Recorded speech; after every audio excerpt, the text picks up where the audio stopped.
आज आपण क्रिस्पी पण शॅलो फ्राईड वेज प्लॅटर कसे बनवायचे ते पाहूया।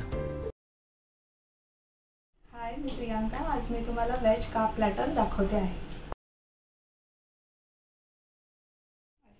मी बटाटे असे गोल चिरून घेतले, एवढे जाड असे। नंतर ही वांगी अशी चिरून घेतली आहे। नंतर ही सुरणाची कापं करायची अशी, पण ही कच्ची आहेत, त्याला आपण बॉईल करायचं नंतर। आणि भेंडी अशी मध्ये चीर पाडून घेतली आहे, मध्ये चीर पाडून घेतली आहे आणि त्याच्यात आपल्याला मसाला भरायचा। हे सुरण बॉईल करून घ्यायचं आहे, त्याच्यात थोडं मीठ आणि हळद घालून।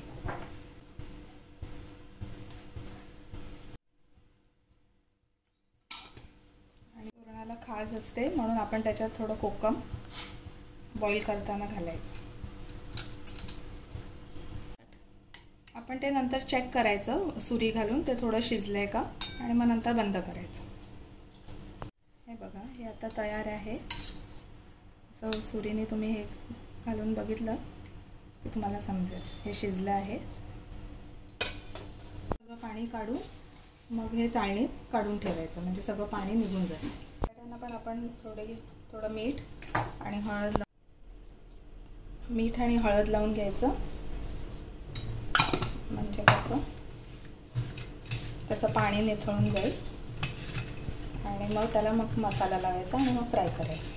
हो, 10 मिनटं मॅरिनेट त्याला हळद आणि मिठाने करून ठेवून द्यायचं।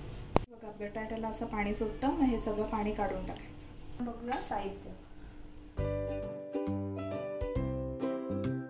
लाल तिखट, मालवणी मसाला, हळद, मीठ, रवा, तांदळाचं पीठ आणि हिरवी चटणी। हिरवी चटणीमध्ये मी कोथिंबीर, मिरची, लसूण आणि मीठ घालून ती वाटून घेतली। हिरवी चटणी,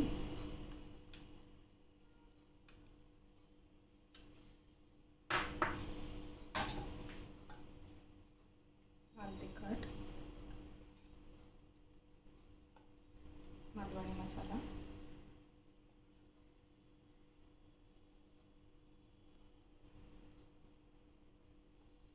हळद आणि चवीनुसार मीठ।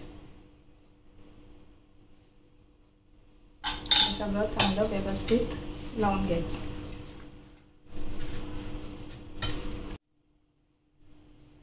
आणि बाजूने चोळून घ्यायचं।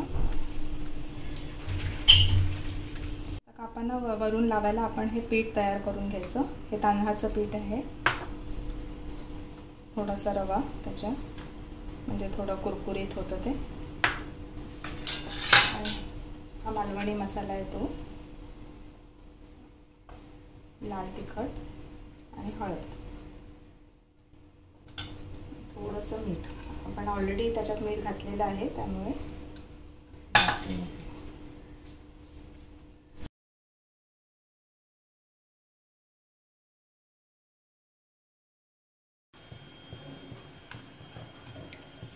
वांगी, ही भेंडी अशी भरून घ्यायची, मसाल्याच्या वाटीमध्ये भरून घ्यायचा। आता सुरणालाही आपण हा मसाला लावूया।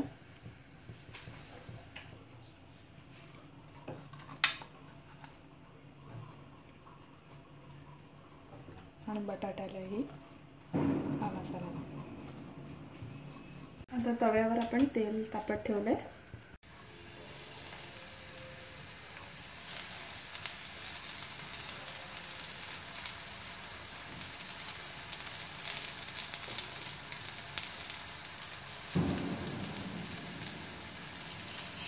बारीक गॅसवरती आपण फ्राय करून घ्यायची, दोन्ही बाजूनी एकदम कुरकुरीत होईपर्यंत फ्राय करून घ्यायची।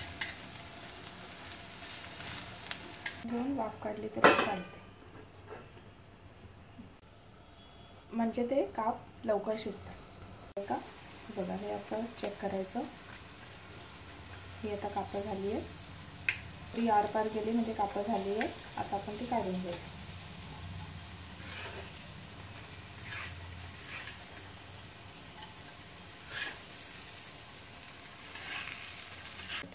हे झालेले काप आता आपण टिश्यू पेपरवर काढून घ्यायचे। हे crispy carb platter ready to सर्व।